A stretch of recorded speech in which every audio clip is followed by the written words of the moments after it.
New TV Telugu. ఇప్పుడు AP top 10 చూద్దాం. YCP అధిష్టానం ఆదేశాల మేరకు ప్రభుత్వ మెడికల్ కాలేజీల ప్రైవేటీకరణకు వ్యతిరేకంగా నిర్వహిస్తున్న కోటి సంతకాల సేకరణకు మంచి స్పందన లభిస్తోంది. పోలాకి మండల కేంద్రంలో మాజీ డీసీసీబీ అధ్యక్షుడు కరిమి రాజేశ్వరరావు ఆధ్వర్యంలో ఈ కార్యక్రమాన్ని చేపట్టారు. ఈ సందర్భంగా అంబేద్కర్ విగ్రహానికి పూలమాలలు వేసి నివాళులు అర్పించారు. ఈ ప్రైవేటీకరణ నిర్ణయంతో నేటి యువతకు ఇబ్బందులు తప్పవని ఆయన అన్నారు.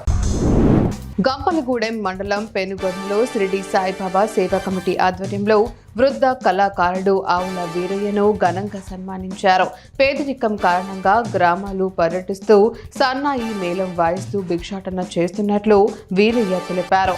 మంగళ వాయిద్యాల్లో సన్నాయి మేళంకు ప్రాముఖ్యత ఉందని, ఆ కళను కాపాడుకోవాల్సిన అవసరం ఉందని సాయిబాబా కమిటీ అధ్యక్షుడు ఊటుకూరు నారాయణరావు అన్నారు.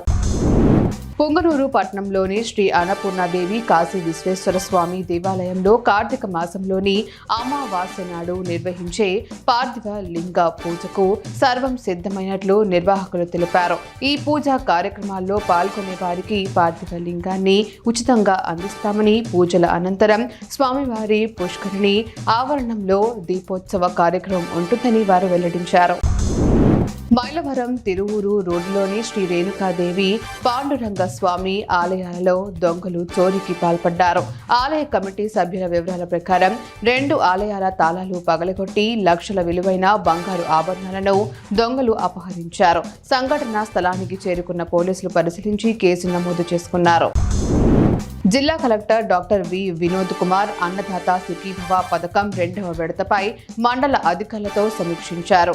అర్హులైన రైతులకు పథకం అందేలా చర్యలు తీసుకోవాలని సూచించారు. జిల్లాలో 1,60,441 మంది రైతులకు ప్రభుత్వం 2వ విడతగా 26.98 కోట్ల రూపాయలు విడుదల చేసిందని తెలిపారు. ఆలూరు మండలం అరికెర గురుకుల పాఠశాలలో విద్యార్థుల ఆర్ట్స్ టీచర్ అచ్చయ్య కిరాణా షాప్ నడుపుతున్నారని, దీనిపై బీఎస్పీ జిల్లా ప్రధాన కార్యదర్శి రామలింగయ్య మండిపడ్డారు. ఆయన మాట్లాడుతూ ప్రభుత్వం వేలల్లో జీతాలు ఇస్తున్న గురుకులంలో టీచర్ కిరాణా షాప్ తెరవటంపై ప్రిన్సిపల్ మనోహర్ రాజు ద్వంద్వ వైఖరిపై ప్రశ్నించారు. వెంటనే ప్రిన్సిపల్ టీచర్పై డీసీఓ స్పందించి చర్యలు తీసుకోవాలని, లేదంటే ఉద్యమం తప్పదని రామలింగయ్య హెచ్చరించారు. కడప నగరపాలక సంస్థ ఏర్పడి 21 సంవత్సరాలు పూర్తయినా శివారు ప్రాంత కాలనీల అభివృద్ధికి నోచుకోలేదని, ప్రభుత్వం వెంటనే నిధులు కేటాయించాలని సిపిఎం కడప నగర కార్యదర్శి రామ్మోహన్ డిమాండ్ చేశారు. కడప నగరపాలక సంస్థ కార్యాలయం వద్ద సిపిఎం కడప నగర కమిటీ ఆధ్వర్యంలో నిర్వహించిన ఆందోళనలో పేదల నివాస కాలనీలో 20 ఏళ్లలో ఎలాంటి పురోగతి లేదని, అభివృద్ధి అంతా ప్రధాన రోడ్లకే పరిమితమైందని, నివాస ప్రాంతాల్లో రోడ్లు, డ్రైనేజీ, మురికి కాలువలు, శ్మశాన వాటికల సమస్యలు పరిష్కారం కావటం లేదని ఆరోపించారు. పెదకాకాని మండల పరిధిలోని శంకరకంటి హాస్పిటల్ సమీపంలో ఉదయం 9 గంటల సమయంలో రిపేర్ వచ్చిన ఒక మినీ వ్యాన్ను నడి రోడ్డుపై వదిలి వెళ్లడంతో వాహనదారులు ఇబ్బందులు పడుతున్నారు. దీని కారణంగా భారీ వాహనాలు అండర్ పాస్ నుంచి రాంగ్ రూట్లో వెళ్తూ సర్వీసు రోడ్డును ప్రమాదకరంగా మార్చాయి. హైవే అధికారులు ఈ సమస్యను తక్షణమే పరిష్కరించాలని స్థానికులు కోరుతున్నారు. శ్రీకాకుళం నియోజకవర్గ రూరల్ మండలం వాకలవలస గ్రామంలో 5 లక్షల రూపాయల వ్యయంతో నిర్మించనున్న రహదారి కోనేరు వరకు సిమెంట్ రోడ్డుకు శంకుస్థాపన జరిగింది. ఈ కార్యక్రమంలో ఎమ్మెల్యే గోండు శంకర్ ముఖ్య అతిథిగా పాల్గొని అభివృద్ధి కార్యక్రమాలు ప్రభుత్వ మద్దతుతో వేగంగా కొనసాగుతున్నాయని తెలిపారు.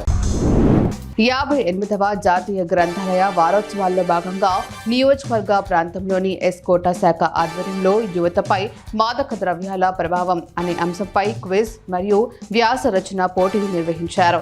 లైబ్రేరియన్ శ్రీధర్ తెలిపిన వివరాల ప్రకారం ఈ పోటీలో పలు ప్రభుత్వ, ప్రైవేట్ పాఠశాలల విద్యార్థులు పాల్గొన్నారు. గెలుపొందిన విద్యార్థులకు 20వ తేదీన జరిగే ముగింపు వేడుకల్లో బహుమతులు అందజేస్తారు.